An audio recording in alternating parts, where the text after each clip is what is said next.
یہ دو طرح کی نمازیں ہیں، اخفات اور جہر۔ اخفاتی وہ نمازیں ہیں جو دوسرے نہیں سنتے کہ آپ کیا پڑھ رہے ہیں، پڑھنا ہے۔ اخفاتی نمازیں عموماً یہاں پاکستان میں ایک کلچر ہے نمازوں کے بارے میں کہ چپ کر کے کھڑے ہو جاتے ہیں اخفاتی نمازوں میں۔ وہاں باقاعدہ قرات ہے، امام کی بھی ہے اور پیچھے ماموم کی بھی ہے۔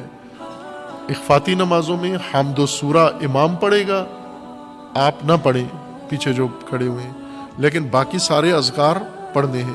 اور اگر فرادہ پڑھ رہے ہیں تو اخفاتی نماز میں حمد و سورہ اور تمام اذکار جو اخفاتی نمازیں ہیں انہیں پڑھنا ہے باقاعدہ، لیکن ایسے نہ پڑھو کہ دوسرے سنیں۔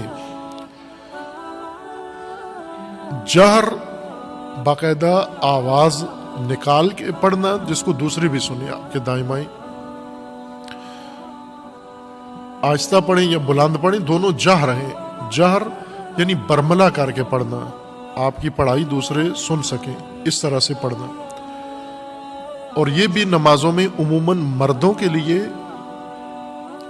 3 نمازیں بالجہر واجب ہیں، اگر نہ پڑھیں جان بوجھ کر تو باطل ہے نماز آپ کی۔ ایک صبح کی نماز ہے، مغرب اور عشاء، یہ بالجہر پڑھنی ہے، قرات بالجہر کرنی ہے، حمد و سورہ۔ باقی اذکار بے شک نہ کریں۔ اب شیعہ عادت بنا چکے ہیں کہ حمد و سورہ کے علاوہ سارا بالجہر پڑھتے ہیں، باقی سب پہ تاکید ہے بالجہر پڑھنے کی، اور حمد و سورہ خاموشی سے پڑھتے ہیں۔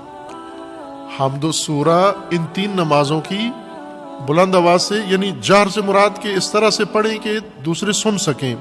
آپ کے دائیں بائیں اگر کوئی کھڑا ہوا ہے بندہ تو اس کو پتہ چلے کہ آپ کیا پڑھ رہے ہیں، آواز باقاعدہ نکلے آپ کی، بے شک آہستہ ہو، دھیمی ہو، بہت اونچی آواز میں نہ پڑھیں، لیکن مردوں کے لیے لازم ہے کہ وہ بالجہر نماز پڑھیں۔ یہ 3 بعض کھڑے ہو جاتے ہیں، مغرب کی نماز پڑھ رہے ہیں ایسی جیسے زور کی پڑھ رہے ہیں، اور اہل سنت تو فرادہ نماز بھی لب سے نہیں پڑھتے، وہ بالکل دل میں ہی پڑھتے ہیں سارا کچھ۔ ان کے ہاں اور مسئلہ زیادہ خراب ہے، وہ آتے ہیں نیت کر کے ہاتھ باندھ کے کھڑے ہو جاتے ہیں، لب تک نہیں ہلاتے، دل میں پڑھتے ہیں سارا کچھ۔ دل کی قرات نہیں ہوتی، قرات زبان سے ہے۔